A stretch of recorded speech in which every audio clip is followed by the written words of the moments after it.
Hey everyone, we are here at ThriveWell Podcast again with our VP of Operations, the one and the only Tony Dombrowski. Hi. Hi.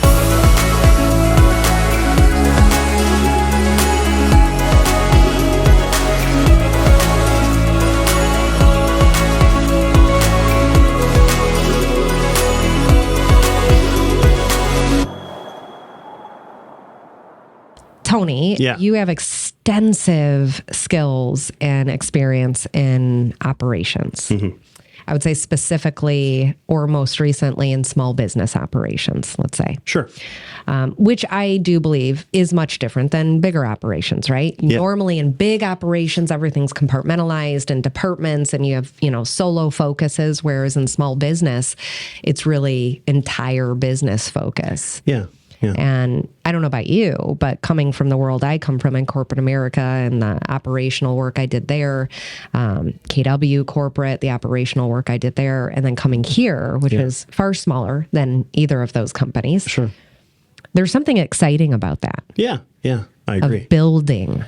Yeah. And not having that red tape to go through. Yeah. I think the excitement of building a small business into something that is visionary, to become something else is exciting in the sense of you're really, you're drafting the storyboard for your business. And one key aspect as you grow on that is making sure that whatever culture you've created, you maintain that. And sometimes that's difficult when you get to a certain level of growth in a company. It becomes far more challenging to continue implementing that same culture, and that can become tricky. But if that's in the forefront of your mind and making sure that you're maintaining that culture, then that just gives you clarity on strategy and structure and making sure that you have the right people in the right chairs. You have the right better practices, best practices, and that there's full transparency and communication as you continue to grow, so that everybody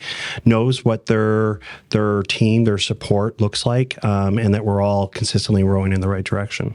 Yeah. And what I love most about the culture aspect is let's go back to the days of interviewing here, because I think your journey to get inside this company was unique. Yeah, it was. Really unique, especially for a smaller company. It was a unique situation that, hindsight looking back, so grateful for. But the way it all came together relayed persistence and endurance and focus. So share with us, how did that go? Yeah, I mean, I came into the interview process, expecting that there would be, one or two interviews. But what I realized is Thrive really holds true to what I try to strive when it comes through the interview process of bringing on key players into an organization. And that is very, very high level, deep dive discovery on the individual, the personality, their skill sets, how they would operate in the culture that is Thrive. And there was a lot of intense focus on that. So through multiple conversations, through the interview process, more than a handful, it was a realization through the conversations in the interview how much I wanted to become a part of Thrive because of the conveyed culture, not just from one individual in the interview process, but several. Amazing. Amazing. I remember when Kristen Bond, our business development manager, came knocking on my door and she said, Jess, we had just gotten done through our last round of hiring folks here, and we were ready to just roll out.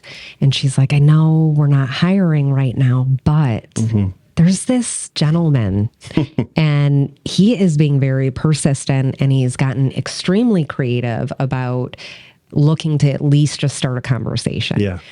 And so I kind of just was like, yeah. Okay, great. So go ahead, start the conversation, right? Let's move on.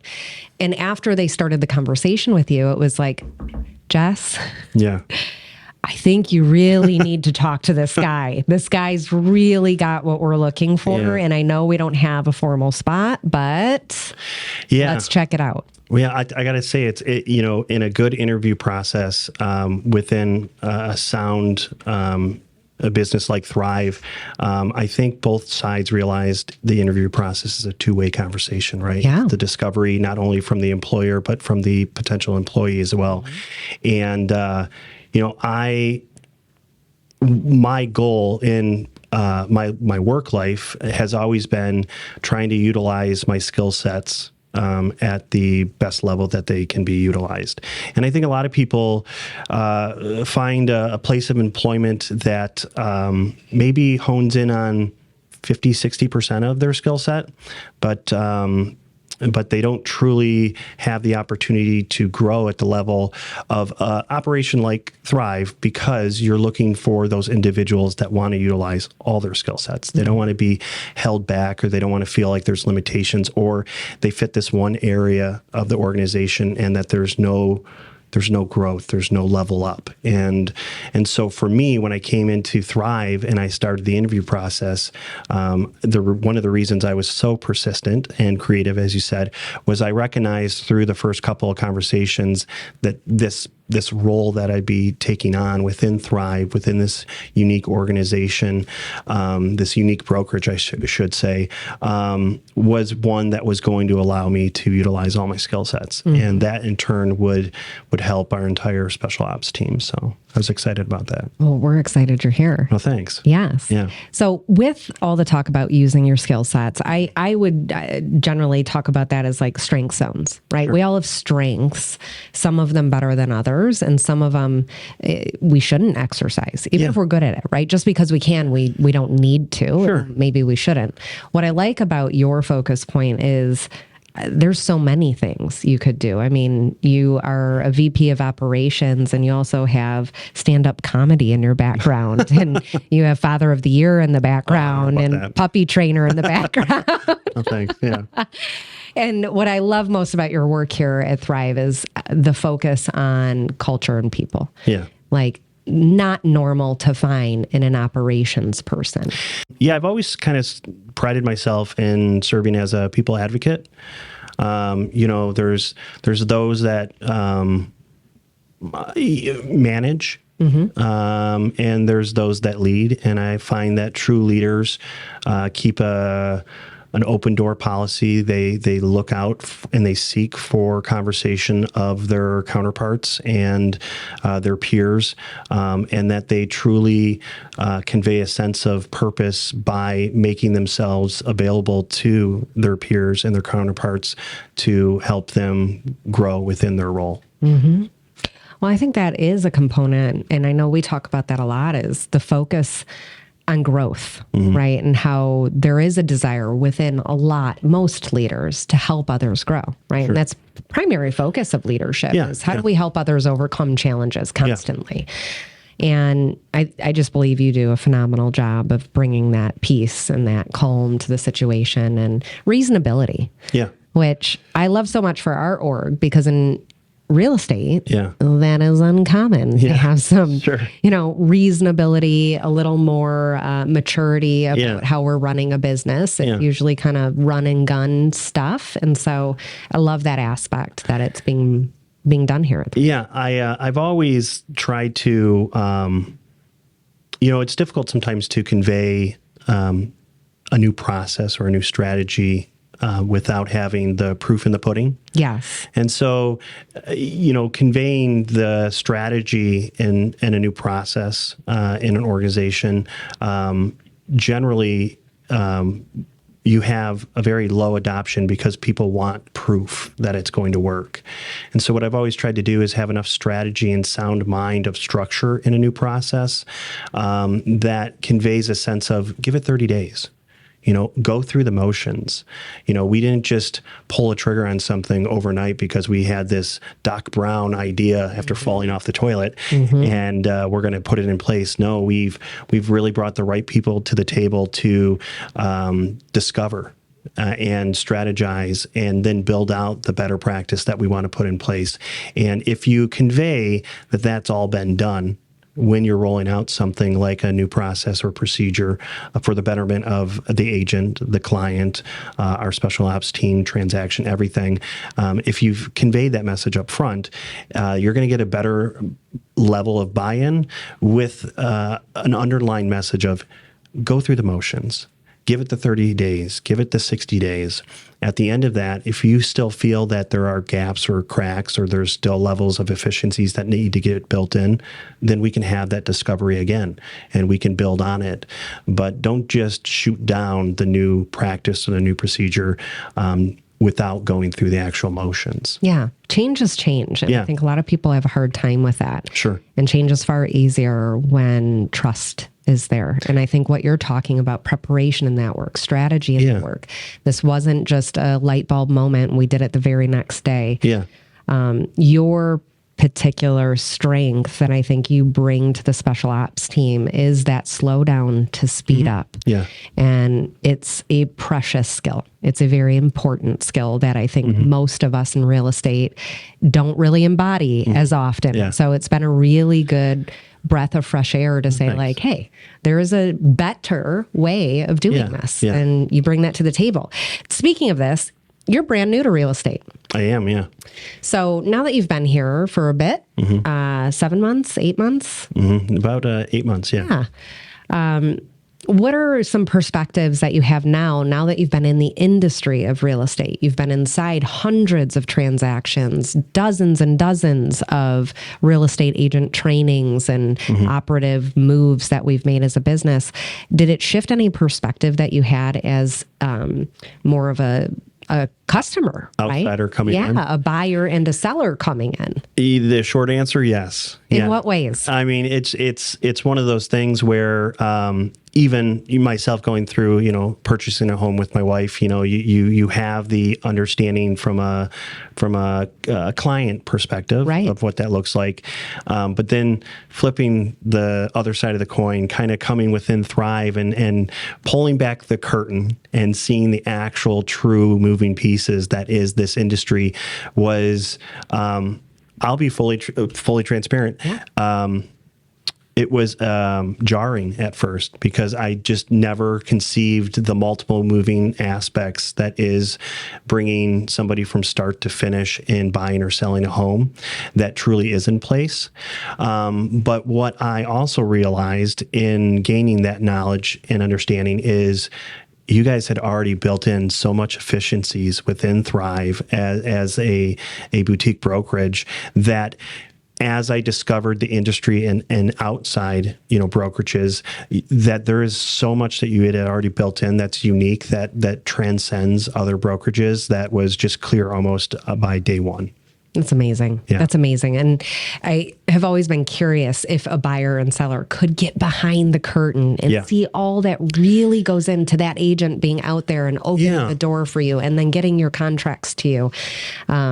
Boy, would it change the perspective. I agree. And in some ways, we're doing that here at Thrive. I think our transaction experts are the next level of client experience, and I think that in many ways that is kind of pulling back a little bit of the curtain and giving our clients a little bit of better perspective of the multitude of people that are involved to making sure that this very big moment in your life, and it is a very milestone chapter, you buying and selling a home, that you can look back on and go, oh my gosh, it was more than just my agent.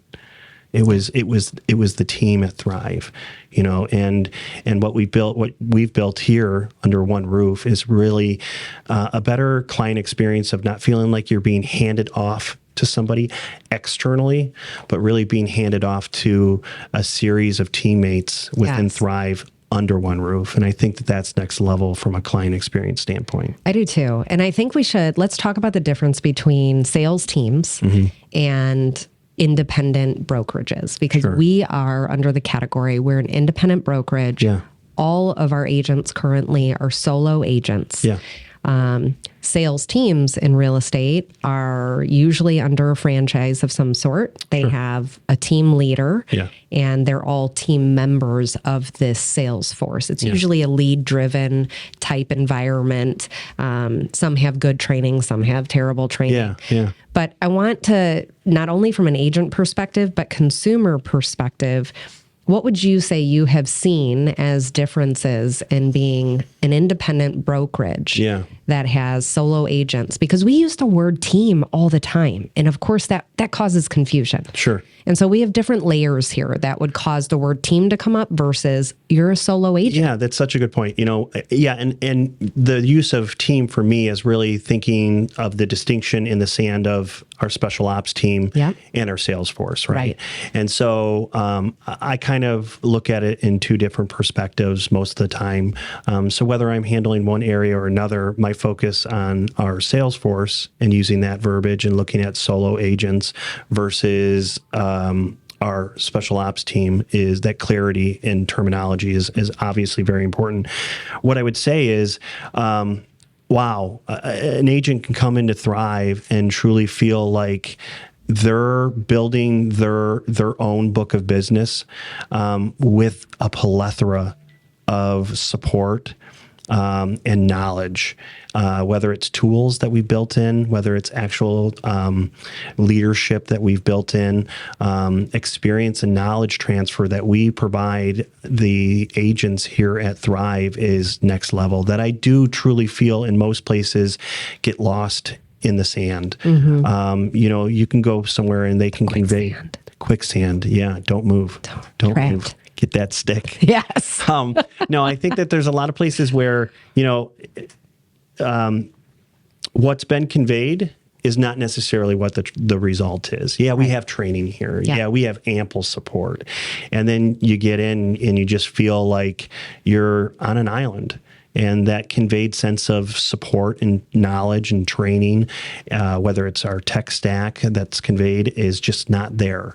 And that's the difference between Thrive and other places is we really lean in to creating tools and structure and knowledge that's readily available for our agents 24/7. And we consistently pour into that and we improve on it. And I think that when I look at a team of agents versus a realtor partner here at Thrive, it's truly them building their own billboard.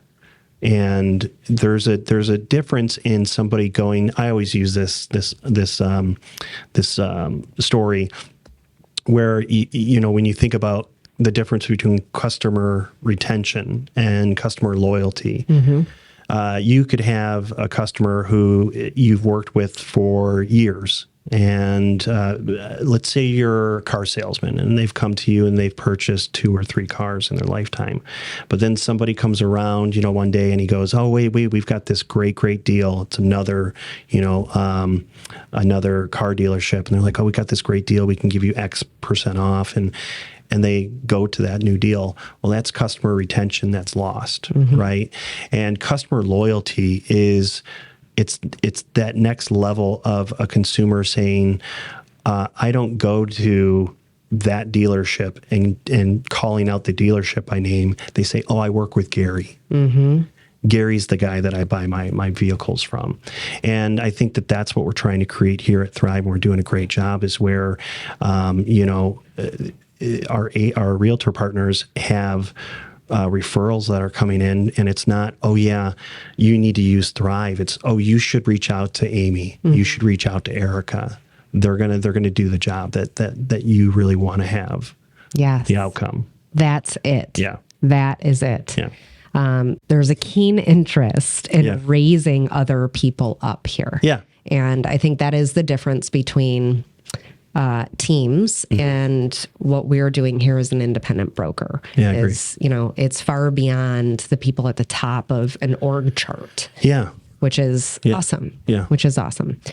When you think about thriving, what is that to you? Well, it means a lot more in many ways than 8 months ago. I can tell you that. I personally have taken that that word, and it has become more of a mantra, if you will. I've experienced thriving here at Thrive, not only just in the sense of purpose, and again, utilizing my strengths and my skill sets, and making sure that we're all rowing in the right direction, and thriving as a business, but thriving from a mental and a physical health level is something that is now, that word thriving is now applied to. I came in to Thrive last fall, and I came in at a time where I was probably the most out of shape that I've ever been in my entire lifetime. Really? Yeah. I'm in my 40s, and I remember that morning coming into Thrive. I remember, bending down to go tie my shoe, and I remember having a hard time getting all the way down there, and feeling that kind of stress in my breath, And I'm like, man, I'm really out of shape. What have you. And 6 months later, through just the general culture that's created here at Thrive from all aspects, and I mean, just getting hit from multiple areas. 6 months later, I'd lost over 20 pounds. It's amazing. And I was doing things that I realized I wasn't able to do before coming on to Thrive. And I'm talking simple things, whether it's, going down and tying your shoe and not feeling, out of breath doing it, but more so getting, the opportunity to play with my daughter from a physical aspect of running around and playing tag that, normally I'd be like, okay, let's play a game, but it's got to be a board game. Dad has to sit down. Right. Just being more physical in life because of me thriving here at Thrive has been extremely rewarding. And that has rewired how I look at that word thriving. I love that. Thanks. I love that. I think anytime we can shift someone's thought process and shift perspective on how full you can live your life. Yeah. And truly that is thriving. Yeah.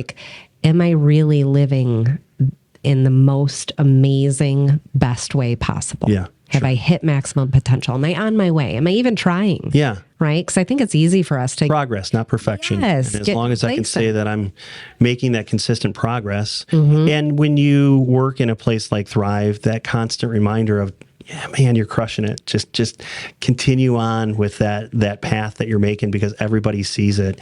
It's a lot. It's one thing to feel like you're making a personal commitment to exercising or eating right, and maybe you see the efforts. But when you come into Thrive, there's just this constant surge of people coming up to you, just going like, "Holy crap! How much weight have you lost?" Or "What are you doing?" And just this constant pouring of love and support, and you just continuing to make that progress to get to that next milestone moment, but knowing that right after that, there's another, milestone moment to hit. It's pretty rewarding. There. Yeah. Exactly. Well, thank you. Oh, you're welcome. Thanks for sharing. Yeah. Appreciate it. So Tony, you're a wealth of knowledge, obviously, operationally, business-wise. We're so grateful you're here. And I am positive we have listeners that will have questions for you. Yeah, so, absolutely. If that's the case, how can they get at you? Yeah, you want to pick my brain, just reach out to me via email, tony@thriverealtyco.com, and I'm happy to provide you any knowledge that I can offer. Awesome.